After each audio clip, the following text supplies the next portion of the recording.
Tagalong Bride by Ruth Ann Nordin, Chapter 13. Lucas stirred in his sleep. Something had disturbed him. But what was it? He thought he heard something slither or scurry on by. His eyes flew open, and he sat straight up.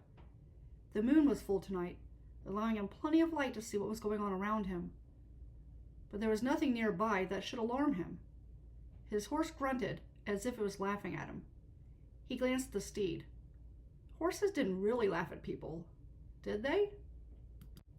Forcing the question aside, he looked at the spot next to him. Gale was sound asleep. Zeke slept on the other side of the campfire, which was mere embers by now. Zeke had warned them that they wouldn't be able to light a fire tomorrow night in case the bandits saw them. The warning made sense.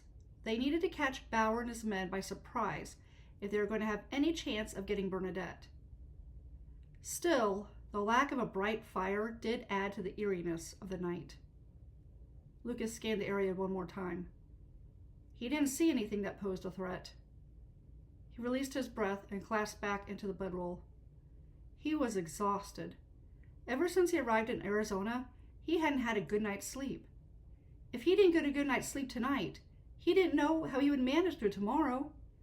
From what Zeke said, they would arrive at the southern portion of the canyon by evening. He heard Gale's deep, slow breathing and turned his attention back to her. How he envied her. How could she be in this wild territory and not let it affect her sleep? Didn't it occur to her that some creepy thing might slither up to her at any moment? A breeze swept over him, and he shivered. Without thinking, he shifted closer to Gale until their bodies were touching. At once, he felt better. His heart rate was still plenty fast. He was still acutely aware of the strange sounds that were going on around him. But he did feel better. Not only did the chill ease, but there was something about touching her that calmed him. He released his breath and stared at the sky above him. "Is something wrong?" Gale whispered. Unaware she had woken up, he turned in his bedroll so that he was facing her. "I can't sleep," he whispered in return. He debated whether or not to add the next part, but in the end, he admitted, "I thought I heard some strange animal sneaking up on me. It turns out it was nothing. There are a lot of unusual noises out here." Thankful she hadn't laughed at him, he relaxed. "I miss Pennsylvania. We were all safe there." It was safe there, but isn't it fun to be somewhere new? Sure he hadn't heard her right, he asked. "You like being out here?" She chuckled. "I don't like being in this situation. It's terrible what's happening to Bernadette. I would much rather be in Arizona under better circumstances. But it is fun to see a new place. My parents and I don't do as much traveling as we used to. We used to read about a place to visit and then go there. We never did get west of the Mississippi, though we had discussed what it might be like to come out here in this direction.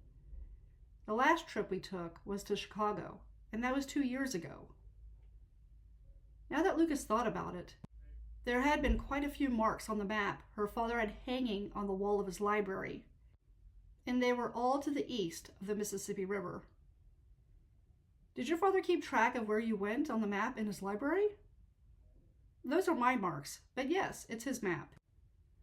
He briefly recalled hearing stories about her family taking trips. He had assumed they were all business ventures. He didn't think the trips had been for pleasure. Her family must be even wealthier than he believed, if they could afford all of that. He wouldn't be able to take her on trips like that until he had secured the financial standing on the business that he had inherited. And he couldn't do that until he spoke with Egan, Algon, and Johnson about properly investing the money he had acquired from marrying her. "I don't know how soon I can take you on a trip," he warned her. "I need to deal with a steel mill now that my father is no longer there to oversee its operation." "Oh, I understand that. I don't expect you to neglect your family business." Good. It was nice to see she was reasonable. "I'm going to do the best I can with that steel mill," he promised her. "I know you will," she said. He studied her expression in the moonlight and was shocked to see just how much she trusted him. He didn't deserve it. There was so much he had hidden from her, but it didn't seem right to come out and tell her the truth. She had this view of their courtship that was actually quite romantic when he thought about it. In her version of events, he had admired her from afar for years before he got the courage to ask her father for permission to court her. He preferred that version to what really happened. "I'm glad you're here," he whispered. Her face lit up in a way it always did whenever he chose to say something sweet to her. Maybe it was a lack of sleep or the comfort her presence brought to him on this dark, chilly night. But he got the sudden urge to kiss her. He closed his eyes and brought his lips to hers. The kiss at the wedding had been quick, and because of that, it'd been easy to avoid overthinking how kissing was supposed to work. Now, however, no one was watching. It should have made kissing easier, but in some ways, it made it more difficult. What if she found his skill lacking? It wasn't like he was used to going around kissing ladies. He drew back and looked at her. She opened her eyes and smiled. "I've been waiting for that." His eyebrows furrowed.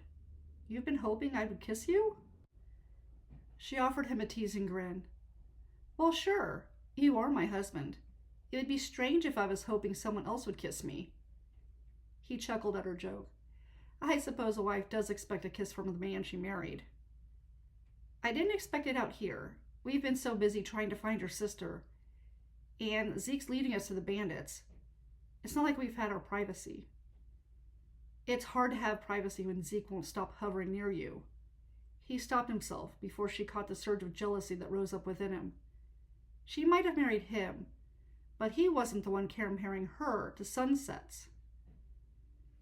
"Ever since we left Flagstaff, Zeke has made it clear he thinks I'm stupid," she said. "He didn't realize that I knew I needed a canteen. He told me that horses get thirsty and need to drink at watering holes. He didn't think I knew how to read until I told him I did. Sure, he said all of us rich types read, but I think he really didn't think I could read. He criticizes my cooking, no matter how many times I proved I can do it."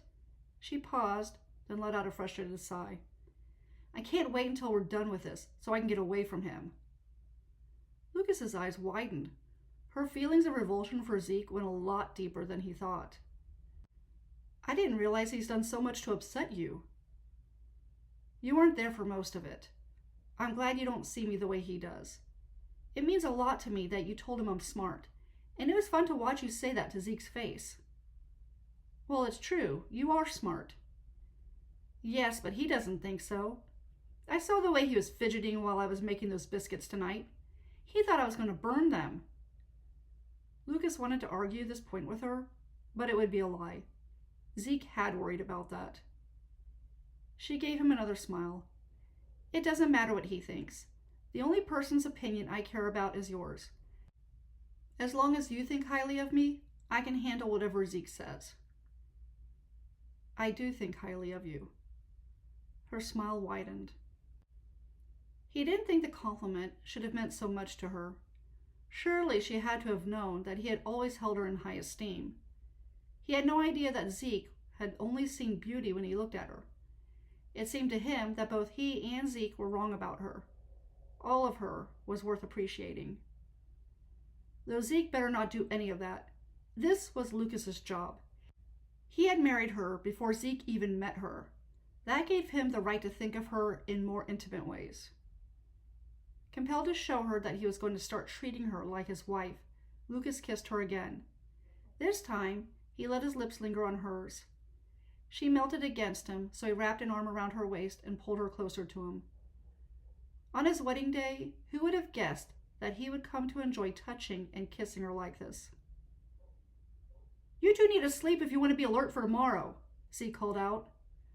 Lucas jerked away from her and sat up in time to see Zeke heading off to a tree to relieve his bladder. Lucas's face grew warm with embarrassment. How long had Zeke been watching them? "I didn't realize we woke him," Gail whispered. Lucas settled onto his bedroll and then turned to her. "I hope he didn't hear everything we said."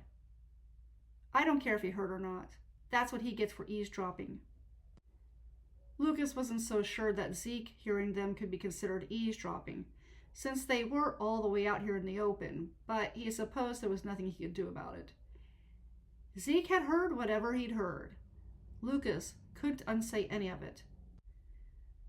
However, Lucas did think over the conversation he and Gail had just shared. Had they said anything that would have upset Zeke? Gail yawned and closed her eyes. Good night, Lucas. Good night. Lucas waited until Zeke returned to the camp before he closed his eyes. Zeke hadn't looked upset. He had fumbled around a bit while getting back into his bedroll, but otherwise he seemed content. Lucas relaxed. They needed Zeke in order to get to Bernadette. He'd hate to think that he had unknowingly said or did something to make Zeke decide to head on back to Flagstaff without helping them. Tomorrow they would reach the canyon, and the day after that, they would finally get his poor sister out of the clutches of those bandits. Then they could put this whole experience behind them. Feeling much better at the reminder that the trek out here was only temporary, Lucas put his arm around Gail's waist and drifted off to sleep.